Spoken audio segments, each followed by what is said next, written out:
Ladies and gentlemen, family and friends, scholars and dignitaries, welcome to another episode. Welcome to my world. Hello, friends. So we've been going through a period lately where, well, let's just say that the dependability in government functions has been disappointing, to say the least. In fact, the reliability, the constancy, and the steadfastness of both policy and practice has certainly changed from the government we all came to know and love. And here's just one example, but it is one of the most disturbing things I've ever seen, and to me, people should be fired at the highest levels of the FBI and the DOJ for what has happened here. The FBI, the foremost law enforcement agency in the world, the one institution that has had an international reputation for their integrity as well as their technical expertise, has now become weaponized. It's been turned into a political weapon, and this is dangerous beyond belief, and it's something you won't see in the mainstream news. I wonder why. Let me give you just one example. Over the past year or so, there were some 200 attacks, firebombings, and instances of vandalism on churches, crisis pregnancy centers, and pro-life organizations and groups, and yet the FBI hasn't arrested anyone for any of these hate crimes. What they did do, however, is to release a document stating that, quote, traditional Catholics are the biggest domestic terrorist threat to the United States, and that additional surveillance and resources needs to be allocated within the Catholic community. So, while no arrests were made of those who destroyed physical property and caused fear and emotional harm for a specific targeted group, the accepted definition of a hate crime, the FBI comes out suspect of Catholics who are, by nature, pro-life, law-abiding, patriotic Americans, and an anti-violence group.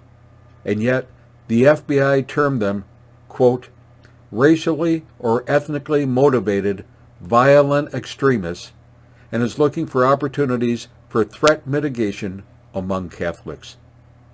The integrity of the FBI no longer exists. On January 23, 2023, an unclassified document was leaked from the FBI marked, quote, for internal use only, which showed the depth of fraud and corruption to which the once highly esteemed FBI has now descended to. The document was named Ethnically Motivated, Radical Violent, Catholic Traditionalist Extremists, almost certainly presents new mitigation opportunities. Apparently, the FBI's Richmond Division now equates the threat of white supremacy to traditional Catholics, and in particular, Catholics who prefer the older style and more sacred Latin Mass. So, an intelligence analyst within the Richmond office of the FBI released in an intelligence report indicating that traditional Catholics can be racially or ethnically violent extremists, and the FBI said that by infiltrating and recruiting within the Catholic community, they can mitigate the threat of these Catholics. Now, let me pause here for just a minute.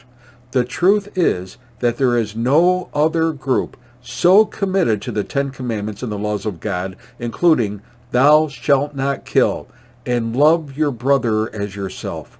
No other group is more committed to the concept of world peace and brotherly love, and who are, by nature, pro-life, law-abiding, patriotic Americans, and an anti-violence group.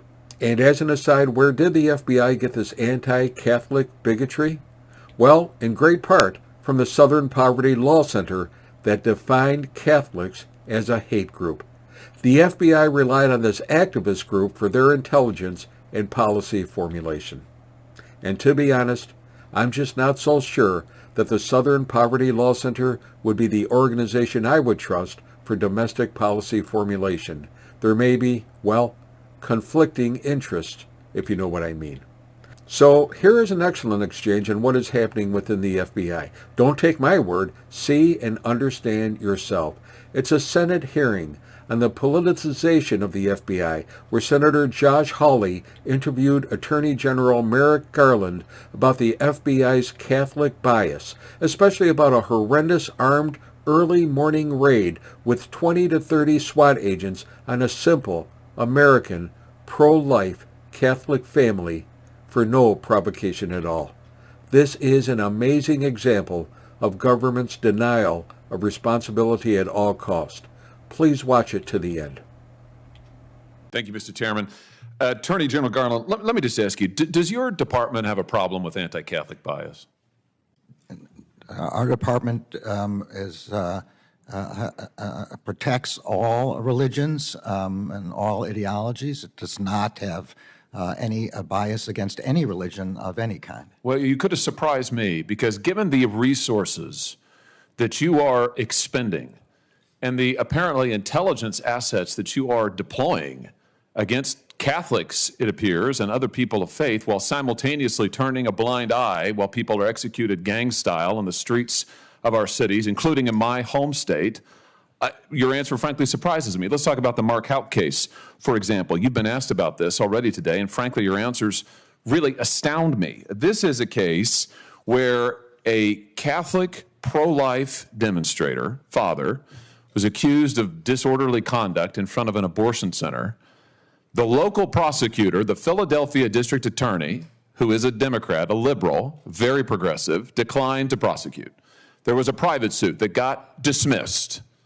And then after all of that, your Justice Department sent between 20 and 30 armed agents in the early morning hours to the Houck's private residence to arrest this guy after he had offered to turn himself in voluntarily. Here's the photo. Once again, you can see the long guns, you can see the ballistic shields, you can see that they're wearing bulletproof vests.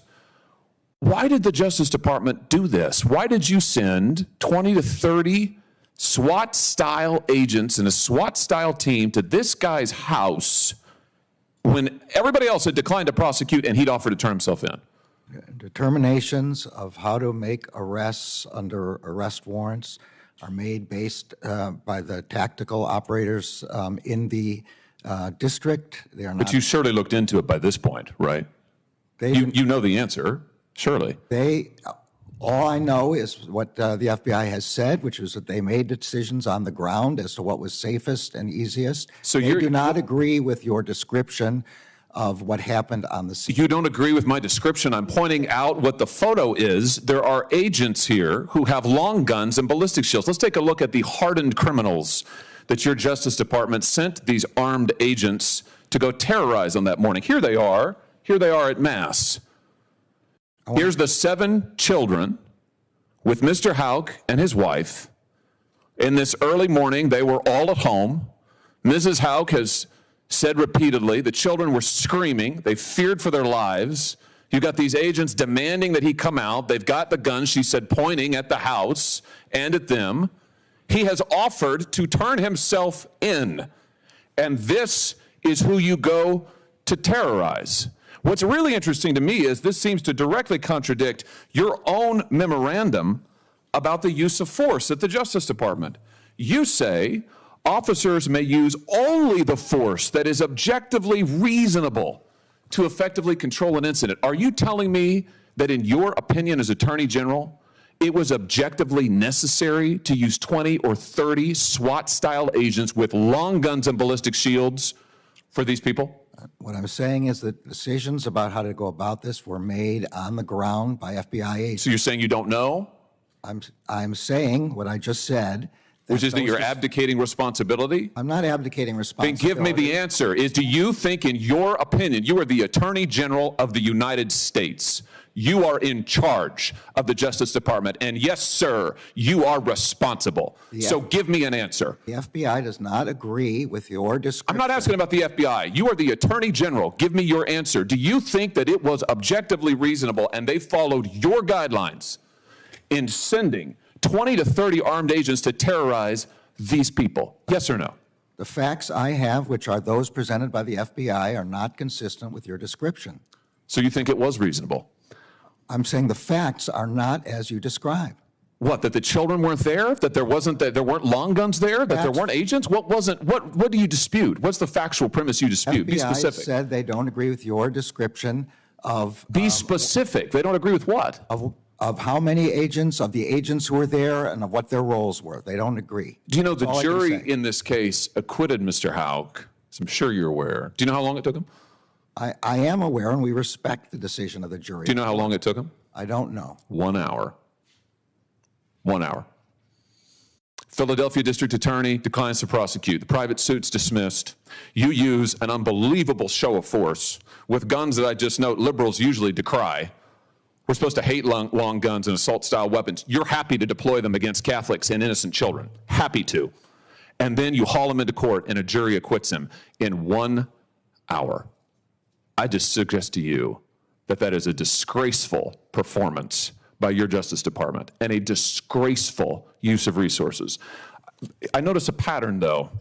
The FBI field office in Richmond on the 23rd of January of this year issued a memorandum in which they advocated for, and I quote, the exploration of new avenues for tripwire and source development against traditionalist Catholics, it's their language, including those who favor the Latin Mass. Attorney General, are you cultivating sources and spies in Latin Mass parishes and other Catholic parishes around the country? No, the Justice Department does not do that. It does not do investigations based on religion. I saw the document you have. What did you do about it? It's appalling. It's appalling. I'm in complete agreement with you. I understand that the FBI has withdrawn it and is now looking into how this could ever have happened. How did it happen? That's what they're looking into. But I'm totally in agreement with you. That document is appalling. I'll tell you how it happened. This memorandum, which is supposed to be intelligent, cites extensively the Southern Poverty Law Center, which goes on to identify all of these different Catholics as being part of hate groups. Is this how the FBI, under your direction and leadership, is this how they do their intelligence work? They look at left-wing advocacy groups to target Catholics? Is this what's going on? I mean, clearly it is. How is this happening? The FBI is not targeting Catholics, and as I've said, this is an inappropriate memorandum, and it doesn't reflect the methods that the FBI is supposed to be using. Should not be relying on any single organization without doing its own work. Let me just ask you, as my time expires here, a very direct question. How many informants do you have in Catholic churches across America? I don't know, and I don't believe we have any informants aimed at Catholic churches. We have a rule against investigations based on First Amendment activity, and Catholic churches are obviously First Amendment activity. Well, but I don't know a specific answer to your question. You don't know the specifics of anything, it seems, but apparently on your watch, this Justice Department is targeting Catholics, targeting people of faith, specifically for their faith views. And Mr. Attorney General, I'll just say to you, it's a disgrace. By the way, since then, the FBI National Press Office has disavowed the memo, saying that the document, quote, does not meet the exacting standards of the FBI, and asserting that the Bureau would never conduct investigative activities or open such an investigation under protected First Amendment rights. So the question is, have government agencies become weaponized against normal, everyday Americans? Well, you decide. Hey, be safe, be well, and may God bless.